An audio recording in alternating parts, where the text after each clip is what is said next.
தோழர்களே, நண்பர்களே, நாம் எதிர்பார்த்திருந்த நம்முடைய மாநிலத்தினுடைய முதலமைச்சர் இப்பொழுது மேடையில் இருக்கிறார். இறுதியாக அவர் ஜனநாயகம் குறித்து தன்னுடைய ஆக்கப்பூர்வமான ஆழமான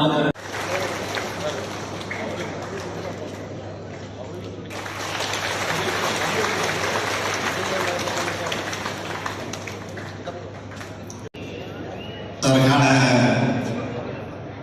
உத்தரவை அதிகாரிகளோடு நான் தொலைபேசியில் வழங்கியிருக்கிறேன். வழங்கிட்டு தான் இந்த மேடையில் நான் வந்திருக்கிறேன்.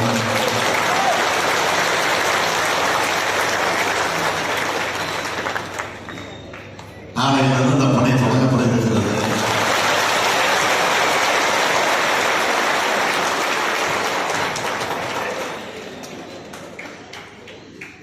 அடுத்து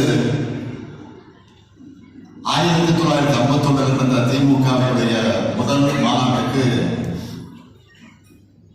பேரறிஞர் அண்ணா அவர்கள் தொடர் ஜீவா அவர்களை தான் அழைச்சார். இவங்கெல்லாம் ஒற்றுமையா இருக்கிறாங்கன்னு வாயில வந்து நினைச்சுக்கிட்டு அதனையும் எதிர்கட்சி தலைவராக இருக்கக்கூடிய திரு பழனிசாமி அவர்களுக்கு கம்யூனிஸ்டுக்கு மேல திடீர் பாசம், குபீர் பாசம் பொத்துக்கிட்டு வந்திருக்கு. அடிமைத்தனத்தை பற்றி பழனிசாமி பேசலாமா?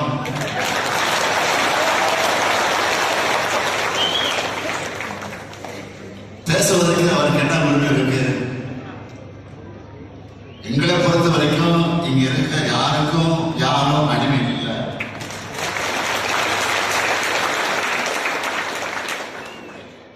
அடிமைத்தனத்திற்கு எதிராக கிளர்ந்தெழுந்த இயக்கம் தான் இங்க இருக்கக்கூடிய இயக்கங்கள்.